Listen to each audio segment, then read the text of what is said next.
Hi class. In the previous video, I talked about bias.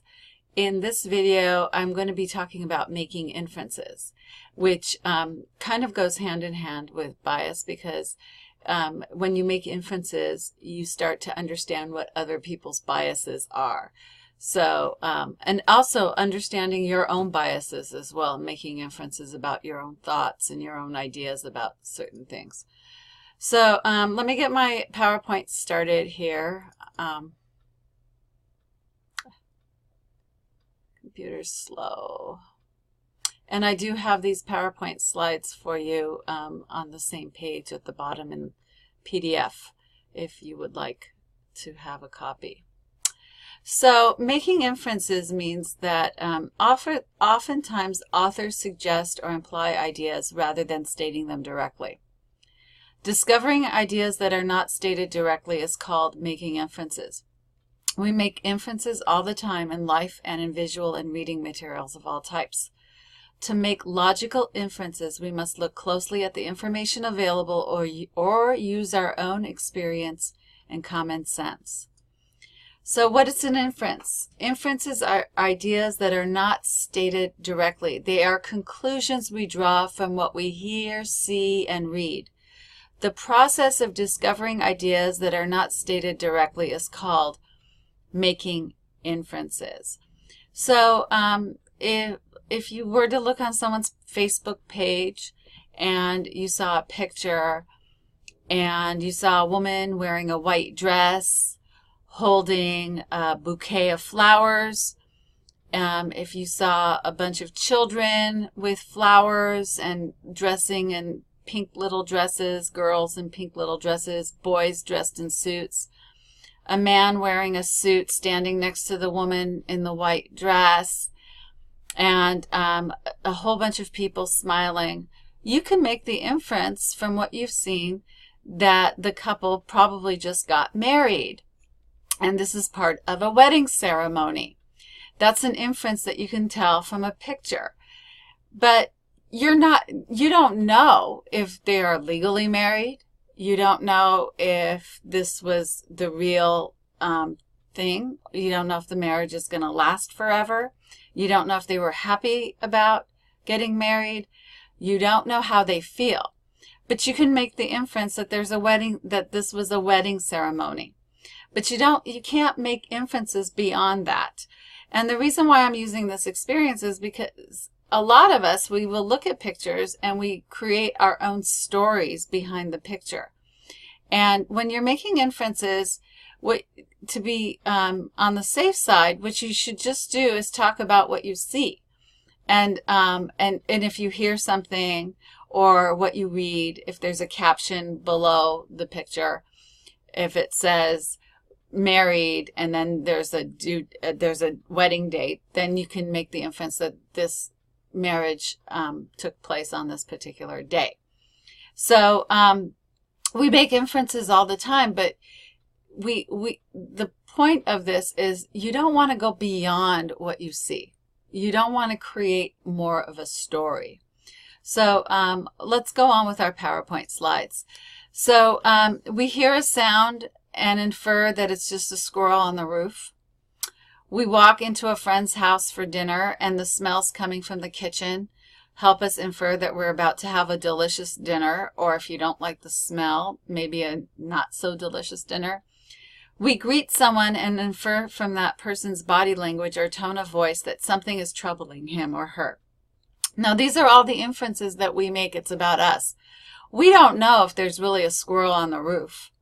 We don't know if it could be rats, or we don't know if it could be a person.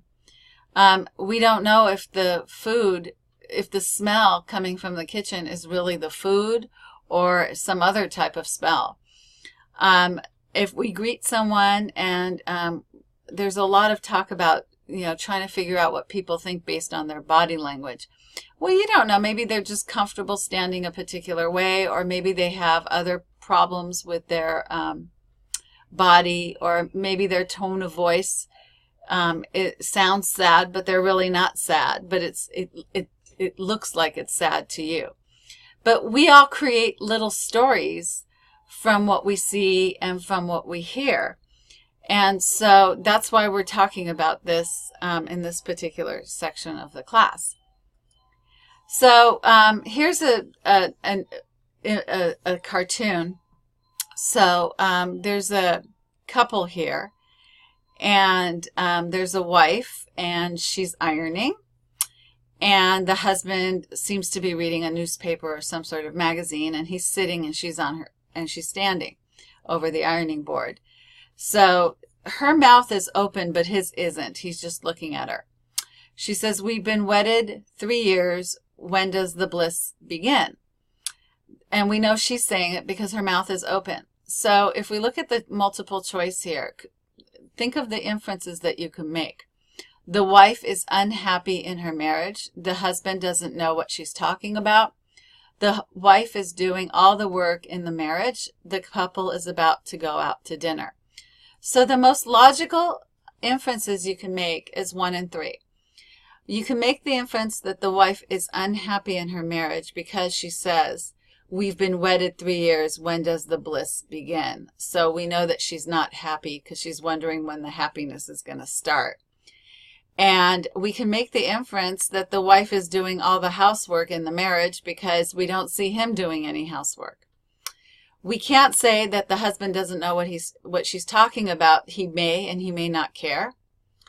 And it doesn't obviously look like they're going out to dinner. So we can make the inference that they're not. Here's another cartoon. There's a man in a wheelchair, and he's got an oxygen tube, and he's talking to a little boy, and he says to the little boy, "I smoke as an expression of personal freedom." So the choices we have here is smoking hasn't hurt the old man. Smoking has crippled the old man. Personal expression is a means to a happy life. The old man is telling happy stories to the boy. So the only inference we can make is the second one. Smoking has crippled the old man. And we know that because he's still smoking. He's got an oxygen tube, and he's probably not able to walk well.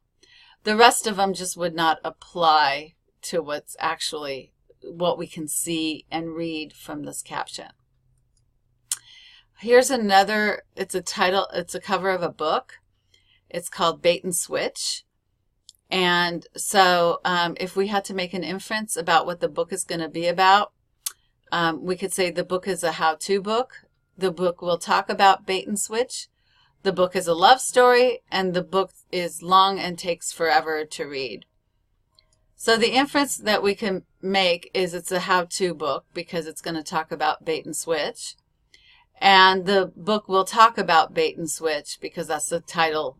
And so we can't make the inference that it's a love story because it doesn't look like it from the cover. And the book is long and takes forever to read is an opinion, and we can't really make that inference either.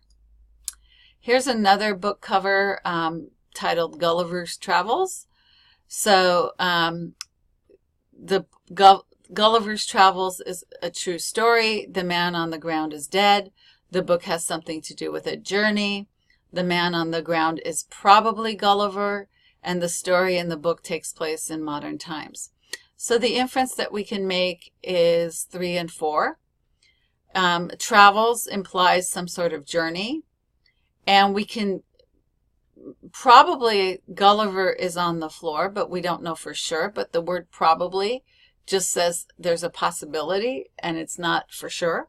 So those are the inferences that we can make. If you look at this painting, it's actually called The Kiss by Klimt, who's a famous artist. And this is a very famous painting. So from the painting, we can make the inference that the couple is kissing each other and the couple cares for one another.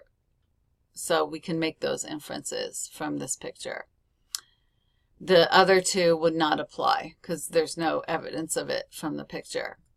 And then we have an advertisement here. It's called Bamboo Blast, and it's from summer of 2000.